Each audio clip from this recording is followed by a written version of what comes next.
नमस्कार, एक बार फिर आपका इलेक्ट्रीशियन ट्यूटोरियल पर स्वागत करता हूं। आज अपन अल्टरनेटर के वर्गीकरण के टॉपिक में आगे आज अपन बात करेंगे। तो आज का अपना टॉपिक रहेगा फेजों की संख्या के आधार पर अल्टरनेटर का वर्गीकरण, जो आज का पहला टॉपिक रहेगा। जो उससे पहले अपन ने दो प्रकार का वर्गीकरण पढ़ लिए थे। उसके बाद में थर्ड नंबर पे आज अपन बात करते हैं फेज की संख्या के आधार पर, कि फेज की संख्या के आधार पर अल्टरनेटर का वर्गीकरण कितने प्रकार से होता है। तो सबसे पहले तो अगर बात करते हैं तो कितने प्रकार का, दो प्रकार का होता है, सिंगल फेज, थ्री फेज। तो बात करते हैं सिंगल फेज और थ्री फेज की। चलिए वीडियो को स्टार्ट करते हैं। वीडियो को स्टार्ट करने से पहले अगर आप हमारे चैनल पे नए हैं तो जो नीचे रेड कलर में सब्सक्राइब लिखा हुआ है उस पर क्लिक करके हमारे साथ जुड़े और साथ में जो बेल आइकन है उसको प्रेस करें, जिससे कि जैसे ही न्यू वीडियो आता है उसकी जो नोटिफिकेशन है वो आपको सबसे पहले मिल सके। और अगर आप टेलीग्राम ग्रुप के अंदर जुड़ना चाहते हैं तो टेलीग्राम के ऊपर जाकर इलेक्ट्रीशियन ट्यूटोरियल सर्च कीजिए और हमारे जो टेलीग्राम का जो ग्रुप है जिसके अंदर डेली क्विज होती है मॉर्निंग और इवनिंग दोनों टाइम में, वो आप ले सकते हैं। तो चलिए वीडियो को स्टार्ट करते हैं। सबसे पहले बात करते हैं फेजों की संख्या के आधार पर अल्टरनेटर का वर्गीकरण, अर्थात जो फेज है उनकी संख्या के आधार पर अल्टरनेटर है उनका वर्गीकरण किया गया है। कितने भागों में वर्गीकरण किया गया है? तो मुख्यतः कितना है, दो भागों में वर्गीकरण किया गया है।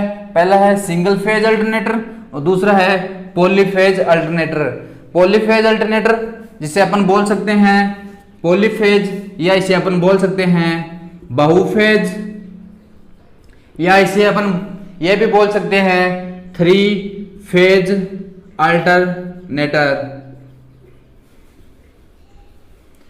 भी इसे बोल सकते हैं। क्या क्या बोल सकते हैं? पॉलीफेज भी इसी का नाम है, बहुफेज भी इसी का नाम है। बहुफेज इसलिए क्योंकि एक फेज से अधिक है, इसलिए बहुफेज। थ्री फेज होने के कारण या इसे अपन बोल सकते हैं एक नाम है पॉलीफेज अल्टरनेटर।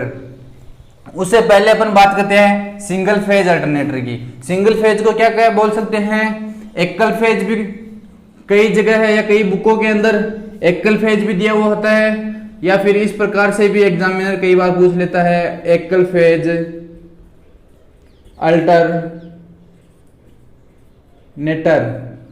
एकल फेज अल्टरनेटर, या इसे अपन बोल सकते हैं सिंगल फेज, एकल फेज, या ये जो है एक फेज अल्टरनेटर। ये है फेज का है। अब बात करते हैं सबसे पहले सिंगल फेज की। तो सिंगल फेज के अंदर क्या है? एकल फेज है। एक फेज है, इसके कारण इसका जो क्या होगा, आकार होगा, वो क्या है, आकार क्या होता है इसका, छोटा होता है। इसका मुख्यतः आकार क्या होता है, छोटा होता है। और इसका उपयोग कहाँ पे करते हैं? तो अगर बात करें वैकल्पिक विद्युत स्रोत जो है, या अपन बात कर सकते हैं विकल्प के रूप के अंदर अपन इसका सिंगल फेज का अपन प्रयोग कर सकते हैं। तो जो है विद्युत स्रोत के रूप में, जो वैकल्पिक जो विकल्प के रूप में, अगर विद्युत स्रोत के रूप में भी अपन इसको काम में ले सकते हैं। और इसके अंदर होता क्या है? तो इसके अंदर जो आर्मेचर वाइंडिंग होती है, जो आर्मेचर वाइंडिंग का जो संयोजन होता है वो श्रेणी क्रम में इस प्रकार से संयोजन होता है, या जो आर्मेचर है उसकी जो वाइंडिंग है वो इस प्रकार से श्रेणी क्रम में संयोजित होती है कि इसके अंदर जो प्रेरित विद्युत वाहक बल है, या जो अपन बोल सकते हैं प्रेरित EMF है, वो आपस में किस प्रकार का होता है, विरोधी विद्युत वाहक बल नहीं होता है आपस के अंदर। ये क्या होता है इसके अंदर होता है जोड़ने वाला स्वभाव का जो होता है, अर्थात जोड़ने वाले स्वभाव का होता है, विरोधी वाला स्वभाव का नहीं होता है। ये इसका मुख्य कारण क्या है? वाइंडिंग का श्रेणी क्रम में संयोजित होने के कारण जो इस प्रकार से संयोजित होती है श्रेणी क्रम में, कि इसके अंदर जो प्रेरित विद्युत वाहक बल होता है, जो प्रेरित है इसके अंदर जो उत्पन्न विद्युत वाहक बल होता है वो आपस में जोड़ने वाले स्वभाव या जोड़ने वाली प्रकृति का होता है। तो ये था छोटा सा सिंगल फेज अल्टरनेटर। उसके बाद में नेक्स्ट आता है अपना थ्री फेज अल्टरनेटर, या जिसे अपन बोल सकते हैं पॉलीफेज या बहुफेज अल्टरनेटर। तो बहुफेज अल्टरनेटर या पॉलीफेज की बात करते हैं तो इसके अंदर कितनी वाइंडिंग होती है, तो इसके अंदर क्या होती है, 3 वाइंडिंगें होती हैं, जो कि आपस के अंदर तीनों वाइंडिंगों के बीच के अंदर कितने डिग्री का कोण होता है, तो 120 डिग्री का या 120 डिग्री का कोण इनके बीच में होता है। तो ध्यान रखना, कई बार एग्जामिनर पूछ लेता है कि जो पॉलीफेज या 3 फेज सप्लाई है उसके अंदर, जो 3 फेज अल्टरनेटर है उसके अंदर जो वाइंडिंग होती है, तीनों जो वाइंडिंग होते हैं, या तीनों वाइंडिंग भी पूछ सकता है या इसे भी पूछ सकता है, जो वाइंडिंग होती है 3 फेज अल्टरनेटर के अंदर जो वाइंडिंग है उसके अंदर जो उनका फेज है, आपस में फेज जो है तीनों वाइंडिंगों के बीच के अंदर कोण होता है, कोण कितने डिग्री का होता है, तो बात करते हैं इसका सही आंसर होगा अपना 120 डिग्री, 120 डिग्री का इसके बीच में कोण होता है। तीनों वाइंडिंगों के बीच में आपस में कितना कोण होता है, 120 डिग्री का कोण होता है। इस 120 डिग्री के कोण पर ये वाइंडिंग स्थापित की जाती है। उसके बाद में बात करते हैं प्रत्येक वाइंडिंग के अंदर कितनी कॉइल होते हैं, तो प्रत्येक वाइंडिंग के अंदर मुख्यतः 2 कॉइल होते हैं। तो अगर बात करते हैं इसके अंदर टोटल कॉइल की प्रत्येक वाइंडिंग, सबसे पहले तो वाइंडिंग कितनी प्रकार की थी, अभी बात की थी 3 प्रकार की वाइंडिंग थी, और आगे बोल रहा है कि इसके अंदर 2 कॉइल हैं, प्रत्येक वाइंडिंग के अंदर 2 कॉइल हैं, अर्थात तीनों वाइंडिंग के अंदर सभी के अंदर 2-2 कॉइलें होती हैं। तो इसके अंदर टोटल 6 कॉइल होती हैं, और 6 कॉइल होती हैं वो आपस के अंदर इस प्रकार संयोजित होती हैं कि जिनके अंदर पहली जो कॉइल है वो कहलाती है 1 व 4, वो पहली, 2 व 5 दूसरी, 3 व 6 तीसरी, इस प्रकार से कॉइल होती हैं। इनका कॉइलों का जो संयोजन होता है वो इस प्रकार से होता है, पहली व जो चौथी है उसको एक करके, और फिर दूसरी व 5वीं जो कॉइल है उसका सिरा है, जो पहला सिरा है उसका दूसरी का वो 5वीं के पहले सिरे से, और तीसरी का 6 वाली के पहले सिरे से। इस प्रकार से ये जो है पहली, दूसरी और तीसरी, ये तीनों कॉइल, तीनों वाइंडिंग है उसके अंदर ये कॉइल होती हैं 6, वो इस प्रकार से संयोजित होती हैं। और तीनों के अंदर जो समान सिरे होते हैं, अभी बात की थी, आपस के अंदर जो समान सिरे होते हैं वो समान सिरों को एक साथ संयोजित करके क्या बनाया जाता है, एक साथ जोड़कर स्टार पॉइंट, अर्थात इसको स्टार संयोजन के अंदर संयोजित किया जाता है। स्टार संयोजन जो पॉइंट बनाया जाता है, और स्टार संयोजन पॉइंट बनाने के साथ साथ जो शेष 3 फेज बचते हैं, क्योंकि इसके अंदर 6 हैं ये, और जो 3 है, जो 3 सिरे बचे, उन 3 सिरों से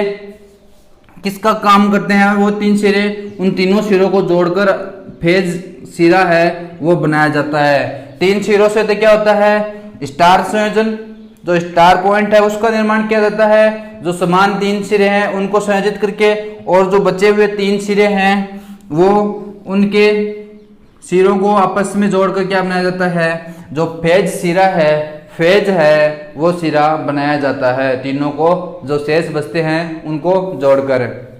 उसके बाद में बात आती है इसके अंदर एक दोष पाया जाता है, जो 3 फेज है, जो अपनी पॉलीफेज या 3 फेज बहुफेज जो है अपना अल्टरनेटर है, उसके अंदर क्या होता है, एक दोष पाया जाता है जिसे अपन बोल सकते हैं हंटिंग दोष या फेज स्विमिंग दोष पाया जाता है। तो ये फेज स्विमिंग दोष किस कारण होता है, तो लोड का जो मान परिवर्तन होता है 3 फेज सप्लाई के अंदर, जो लोड है उसके अंदर जो मान में जो परिवर्तन होता है, समय के साथ जैसे जैसे मान में परिवर्तन होता है, तो जो रोटर है या जो इसका परिवर्तन होता है, तो उसके अंदर अल्टरनेटर की जो घूर्णन गति होती है, अल्टरनेटर की जो घूर्णन गति है वो क्या होती है, वो भी क्षणिक, जैसे बोल सकते हैं क्षणिक, या जो अपन बोलते हैं कि समय के साथ कुछ पल वो इसकी गति है, घूर्णन गति, वो भी परिवर्तित होती रहती है।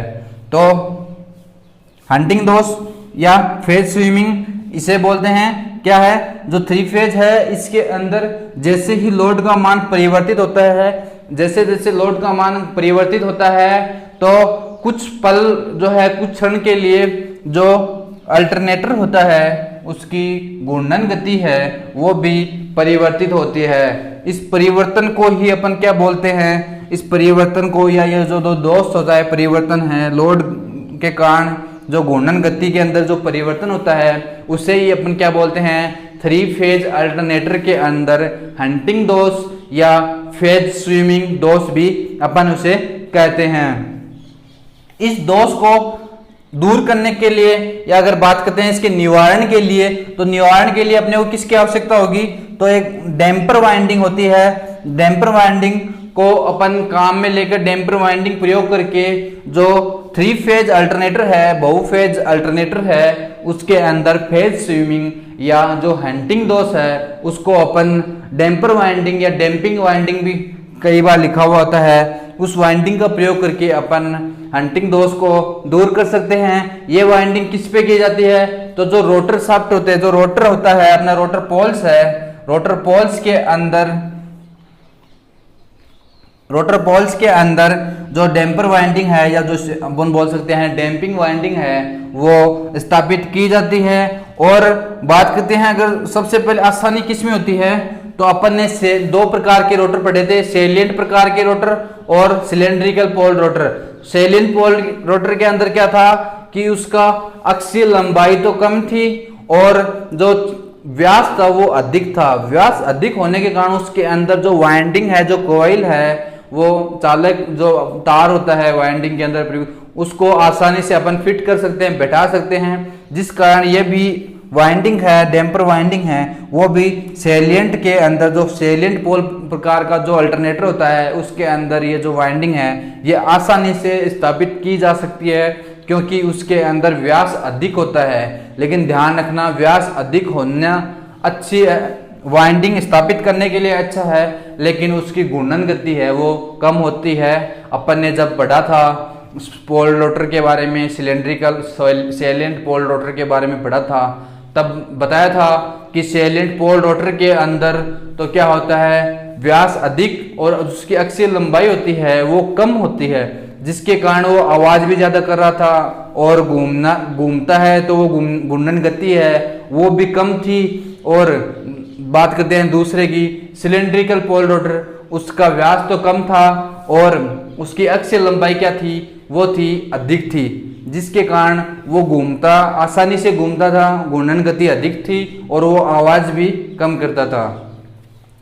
तो ये था फेजों की संख्या के आधार पर अल्टरनेटर का वर्गीकरण। उसके बाद में आगे अपन नेक्स्ट पॉइंट पढ़ेंगे, इससे आगे अपन बात करेंगे नेक्स्ट वीडियो में। तो फिर मिलेंगे नेक्स्ट वीडियो में, इससे आगे वाले वर्गीकरण के बारे में अपन पढ़ेंगे। तब तक के लिए पढ़ते रहिए, धन्यवाद। फिर मिलेंगे नेक्स्ट वीडियो में।